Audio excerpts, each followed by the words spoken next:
Hello everyone. कल की video में अपन ने अवार्ड्स एंड इवेंट्स के बारे में डिस्कस किया था। अब आज अपन उसके आगे डिस्कस करते हैं। तो आज अपन डिस्कस करेंगे पॉलिसीज़ के बारे में कि राजस्थान सरकार ने इस हफ्ते कौन कौन सी नई पॉलिसीज़ लॉन्च की है। तो सबसे पहली पॉलिसी अपन देखते हैं Rajasthan transit oriented development policy.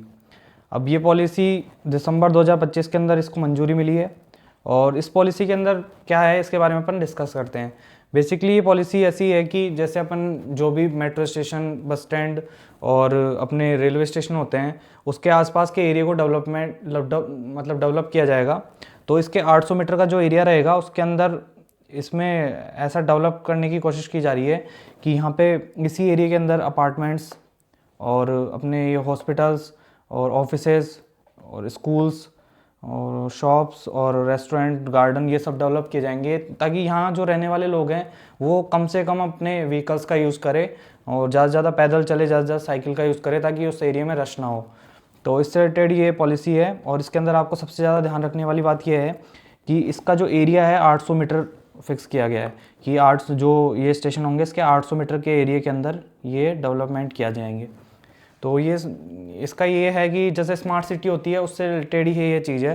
तो इसके अंदर इस तरह से ये इस एरिया को डेवलप किया जाएगा कि यहाँ पे ज़्यादा से ज़्यादा डेवलपमेंट हो और कम से कम एरिया के अंदर ज़्यादा से ज़्यादा सुविधा हो ताकि उस एरिया के लोग कम से कम व्हीकल्स का यूज़ करें और वहाँ पे कम से कम रश हो। इससे रिलेटेड है। और इसमें सबसे इंपॉर्टेंट चीज़ जो याद रखने की है वो ये है कि ये 800 मीटर के एरिया के अंदर इसका डेवलपमेंट किया जाएगा। और दूसरी चीज़ ये कि यहाँ पे 500 प्लस जो यात्री पर घंटे के वाले स्टेशंस है उनके अंदर ये डेवलपमेंट किया जाएगा। तो ये बहुत ही अच्छा इनिशिएटिव है सरकार की तरफ से। अब अपन सेकंड पॉलिसी पे चलते हैं। तो सेकंड पॉलिसी अभी राजस्थान सरकार ने लॉन्च की है वो है वाहन स्क्रैपिंग नीति 2025। इस पॉलिसी के अंदर ये है कि सरकार रिसाइकलिंग पे बहुत ज़्यादा ध्यान दे रही है। जैसे कि कोई भी व्हीकल है जो फिटनेस नहीं है उसका या पंजीकृत रहित हो गया है या दुर्घटना या अनुपयोग है, मतलब कि जो अनयूज्ड व्हीकल्स हैं और जो 15 साल से ज़्यादा पुराने सरकारी व्हीकल्स हैं उनको भी इसके अंदर शामिल किया गया है। अब इसके अंदर ऐसा होगा कि आपका जो पुराना व्हीकल है उसका आप जो 15 साल से पुराना व्हीकल हो गया आपका, उसको आप क्या करेंगे, रजिस्टर करेंगे पोर्टल के ऊपर और उसके बाद में आप उसको स्क्रैपिंग की जो यूनिट्स है उनके अंदर आप लेके जाएंगे तो वो लोग आपको उसके बदले में COD देंगे। COD का मतलब है सर्टिफिकेट ऑफ डिपॉजिट। तो इस COD की जो रसीद मिलेगी आपको उसको आप यूज़ कर सकते हैं जब भी आप नया व्हीकल खरीदेंगे। तो उसके अंदर आपको क्या होगा कि 50% आपको डिस्काउंट मिलेगा। जैसे जो वाहन कर लगा होता है, मोटर टैक्स होता है, उसके ऊपर आपको 50% डिस्काउंट होगा और अधिकतम इसकी राशि है 1 लाख रुपए। तो आप इस COD को मिलने के बाद में आप उसको जब भी नई कार लो तो उसके अंदर उसको यूज़ कर सकते हो। और जो नई इसके अंदर सरकार ने ये करा है कि जो 20 नई सबसे पहली इकाइयाँ स्थापित होगी, यानी कि जो नए उद्योग लगेंगे 20 फर्स्ट स्टार्टिंग के, उनके अंदर सरकार इसमें यहाँ पे जो सब्सिडी है और राज्य कर में छूट है और ये सब चीज़ें देगी। तो ये बहुत ही अच्छा इनिशिएटिव है। इसके अंदर ये है कि जो कम से कम पॉल्यूशन करने का और इसके अंदर जो नए रोजगार हैं उनको सृजन करने का सरकार ने कोशिश की है। तो ये सरकार ने जो पोस्टर लॉन्च किया था उसके बारे में के अंदर आप देख सकते हैं कि इसमें 50% वाली जो बात थी कि जो वाहन कर है उसमें 50% छूट मिलेगी और अधिकतम 1 लाख रुपए तक का छूट मिलेगी। तो आपको इसके अंदर सबसे ज़्यादा ध्यान रखने वाली बात यही है कि इसके अंदर जो 50% वाला है और 1 लाख रुपए वाला है ये आपको ध्यान रखना है, ये एग्ज़ाम में पूछा जा सकता है। अब अपन चलते हैं थर्ड पॉलिसी के ऊपर। तो थर्ड पॉलिसी में ये है कि सरकार ने AI एंड ML यानी कि artificial intelligence and machine learning की पॉलिसी लॉन्च की है। तो उसके अंदर क्या होगा कि इसके अंदर मेनली चार पॉइंट्स है कि सबसे पहला इसका लक्ष्य क्या है कि डिजिटल गवर्नेंस के बारे में, यानी कि जो सरकारी काम होते हैं वो ज़्यादा से ज़्यादा डिजिटल हो और AI और मशीन लर्निंग का उसके अंदर यूज़ किया जाए। दूसरा ये है कि जो इसके अंदर डाटा यूज़ किया जाएगा उसको आप सुरक्षित कितना रखें, जैसे जनता का जो भी डाटा है उसको कहीं से लीक ना हो, उसके से रिलेटेड इसके अंदर काम किया जाएगा। और तीसरी चीज़ इसमें है कि artificial intelligence of excellence centre Rajasthan में विकसित किया जाएगा। और तीसरी और आखिरी बात यह है कि जनता को जो भी सुविधाएं सरकार की तरफ से दी जाती है उसके अंदर ज़्यादा से ज़्यादा उनको पारदर्शी रूप से और त्वरित ये सब मिल सके, यानी कि जो भी लोग हैं जिनको सरकारी योजनाओं का लाभ मिलता है उनके पास ज़्यादा से ज़्यादा इस योजनाओं का लाभ पहुंच सके, इससे रिलेटेड ये पॉलिसी है। तो इस पॉलिसी का अनुमोदन किया गया है 30 दिसंबर 2025 को। ये आपकी थी, और ये आप दूसरी स्लाइड देख सकते हैं। इसके अंदर ये है artificial intelligence of excellence centre खोला जाएगा राजस्थान के अंदर। तो अपन ने डिस्कस कर लिया है तीनों पॉलिसीज़ को। तो और इसके बाद में अपन लास्ट में एक एमओयू को डिस्कस कर लेते हैं। तो ये किया गया है जयनारायण व्यास विश्वविद्यालय जोधपुर और अपने बोर्ड ऑफ एंटरप्रेन्योरशिप ट्रेनिंग के बीच में। अब इस एमओयू के अंदर क्या है कि जैसे इसके फोकस क्षेत्र देख लेते हैं अपन कि इस पर किस किन चीज़ों पर फोकस दिया गया है। तो इसके अंदर उद्यमिता कौशल विकास और स्टार्टअप प्रशिक्षण पे फोकस किया गया है। जैसे कि जो भी बच्चे कॉलेज में पढ़ते हैं तो उनके लिए जयनारायण व्यास यूनिवर्सिटी है, उसने बोर्ड ऑफ एंटरप्रेन्योरशिप के साथ में एमओयू किया है कि जो भी कॉलेज में पढ़ने वाले बच्चे हैं उनको सैद्धांतिक शिक्षा के साथ में व्यवहारिक शिक्षा भी दी जाए, ताकि वो जैसे मान लो उनके दिमाग में कोई ऐसा स्टार्टअप खोलने का कोई विचार हो तो उससे रिलेटेड वो क्या करेंगे कि इसके अंदर उनको ट्रेनिंग देंगे कि कैसे स्टार्टअप खोला जाए, कैसे उसको बढ़ाया जाए, ये सब चीज़ें फंड रेजिंग के रिलेटेड। तो इसके अंदर ये किया गया है एमओयू। ये बहुत ही अच्छा इनिशिएटिव है जयनारायण विश्वविद्यालय की ओर से। तो आप इसमें देख सकते हैं कि यहाँ पे कौशल, स्टार्टअप और रोजगार तीनों के ऊपर इनका फोकस है। तो एक बार अपन जल्दी से इसको रिवाइज कर लेते हैं, तीनों पॉलिसीज़ को और एमओयू को। सबसे पहली पॉलिसी अपन देखते हैं तो ये है कि टीओडी पॉलिसी के बारे में। अब टीओडी पॉलिसी के अंदर क्या है कि सबसे पहली चीज़ अपन को ध्यान रखनी है कि 800 मीटर का जो एरिया रहेगा, जिसमें बस स्टैंड, रेलवे स्टेशन और मेट्रो स्टेशन के आसपास का जो 800 मीटर का एरिया रहेगा उसके अंदर ये डेवलप किया जाएगा। और दूसरी बात ये है कि 5000 से ज़्यादा, जहाँ पे 5000 से ज़्यादा प्रति आवर का पीक आवर्स के अंदर 5000 से ज़्यादा की कैपेसिटी है जहाँ पे लोगों की, तो उनके आसपास की क्षेत्रों में डेवलप किया जाएगा। और तीसरी ये है कि दिसंबर 2025 के अंदर इसको मतलब इसका अनुमोदन किया गया है। तो ये चीज़ आपको ध्यान रखनी है। दूसरी पॉलिसी के अंदर अपन जाते हैं तो ये है वाहन स्क्रैपिंग पॉलिसी। इसके अंदर सबसे इम्पोर्टेंट चीज़ आपको जो ध्यान रखनी है वो ये है कि आपको ये ध्यान रखना है कि 50% जो आप नई कार लोगे 50% उसके टैक्स के ऊपर आपको छूट मिलेगी, और अधिकतम इसकी छूट हो सकती है 1 लाख रुपए। तीसरी पॉलिसी अपन देखते हैं तो ये है एआई से related, AI and ML policy 2026, और इसको अनुमोदन किया गया है 30 दिसंबर 2025 को। अब इसके अंदर तो आपको पता ही है कि ये क्या है, डिजिटल गवर्नेंस से रिलेटेड ये पॉलिसी है। और इसके अंदर एक जो है आर्टिफिशियल इंटेलिजेंट एक्सीलेंस सेंटर खोला जाएगा राजस्थान के अंदर, उसके बारे में दिया गया है। और लास्ट में अपन एक एमओयू के बारे में पढ़ा था तो उसको भी एक बार अपन रिवाइज कर लेते हैं। तो ये एमओयू हुआ था जयनारायण व्यास यूनिवर्सिटी और बोर्ड ऑफ एंटरप्रेन्योरशिप ट्रेनिंग, इनके बीच में किया गया है। और उद्यमिता कौशल विकास और इनके रिलेटेड ये एमओयू था। तो ये चारों चीज़ें आपको ध्यान रखनी है, एग्ज़ाम के पॉइंट ऑफ व्यू से ये बहुत इंपॉर्टेंट चीज़ें हैं। तो एमओयू के बाद में अपन देखते हैं कि स्पोर्ट्स से रिलेटेड कौन कौन सी न्यूज़ इस हफ्ते में आई है। तो सबसे पहली न्यूज़ अपन देखते हैं कि देव्यांशी जैन है, जो कि जयपुर की रहने वाली है। इन्होंने स्कॉटिश ओपन अंडर-13 स्क्वैश खिताब जीता है। तो ये स्क्वैश से रिलेटेड खिलाड़ी है और ये जयपुर की रहने वाली है। और अंडर-13 गर्ल्स कैटेगरी में इन्होंने खिताब जीता है। स्क्वैश कौन सा खेल होता है, इसको आप एक बार देखिए कि ये जो एक रूम सा बना होता है कांच का, तो उसके अंदर ये गेम खेला जाता है। तो ये गेम हो गया अपना। और दिव्यांशी जैन जयपुर की रहने वाली है और इन्होंने अभी स्क्वैश के अंदर स्कॉटिश ओपन स्क्वैश टूर्नामेंट में खिताब जीता है। और इसको अपन देखते हैं कि ये इंडिया की दिव्यांशी जैन जो है भारत की नंबर 1 खिलाड़ी बन चुकी है अंडर-13 वर्ग में। और ये 1 महीने में इनका दूसरा अंतर्राष्ट्रीय खिताब है। इससे पहले ये कुआलालंपुर ओपन भी इन्होंने जीत लिया है। तो ये हो गई दिव्यांशी जैन के बारे में बात।